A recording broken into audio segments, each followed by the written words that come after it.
Alors, Gabonaises et Gabonaises, recevez mes salutations fraternelles et révolutionnaires. Moi, on m'appelle Azegui Tekandi. Ce message, c'est pour vous. Nous avons su que depuis l'avènement du coup d'État Machiavé au Gabon, vous, les Gabonais, vous ne faites que vous acharner sur les étrangers résidant au Gabon, sous prétexte que c'est à cause de eux que le Gabon n'évolue jamais. Tantôt, c'est des Libanais qui font que le Gabon n'évolue jamais. Tantôt, c'est les Chinois. Tantôt, c'est les Français.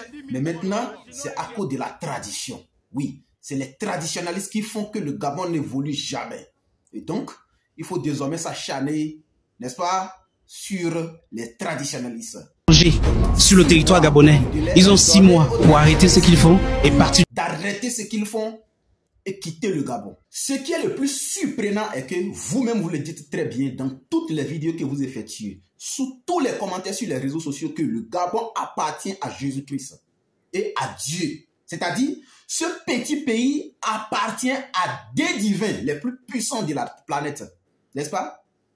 Mes chers amis, si déjà ce petit pays est gouverné, incarné par ces deux divins les plus puissants de la planète, est-ce que le développement de ce pays serait encore empêché par ces petits vaudous, ces petits traditionalistes, ces Chinois, ces Libanais, ces Françaises? Dites-nous la vérité.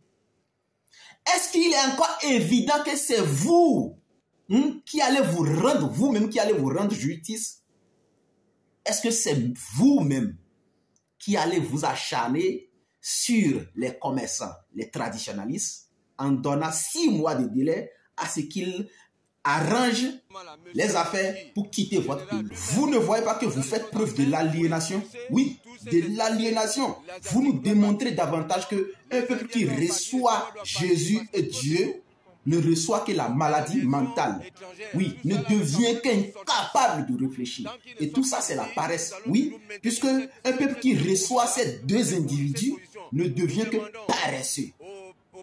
Puisque on va lui faire croire que ces bonnets ne sont qu'au paradis. Et donc, de rester calmement en train de prier un Dieu et que c'est par l'arrivée de ce Dieu qui ira au paradis pour aller prendre ces bonnets là-bas. Donc, il devient paresseux et reste que pour les prières.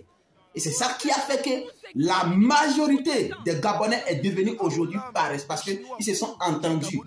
Et aujourd'hui, ils se réveillent maintenant, rendant compte que ils ont perdu beaucoup de choses. C'est eux maintenant qui s'acharnent sur les frères africains, croyant que c'est ces Africains-là qui font que leur pays ne se développe pas. Alors que c'est eux-mêmes, c'est la paresse. Vous pensez que c'est dans votre pays celle qui a eu des coups d'État? Le Niger, le Mali, le Burkina.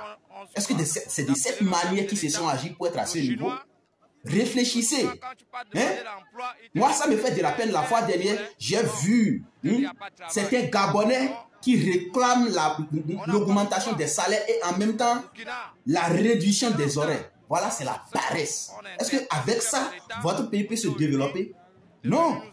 Donc, arrêtez cette manière de réfléchir et de raisonner pour qu'ensemble, nous allons faire face au défi qui est en face de nous. Nous allons rester ensemble. Il n'y a pas de différence entre les Africains et les Gabonais. Nous sommes tous les frères africains. Et donc, c'est ensemble que nous pouvons. C'est de ça qu'il s'agit. Donc, ne nous laissez pas manipuler par les colons. Vous seuls, vous ne pouvez pas faire la guerre aux pays africains, aux frères africains et en même temps aux pays coloniaux. Aux pays coloniaux. Donc, restons ensemble pour faire face aux défis. C'est ça l'essentiel. Donc, je vous le dis aujourd'hui, réveillons-nous et arrêtez ces raisonnements. Azegui Tekandi, unité, dignité, courage.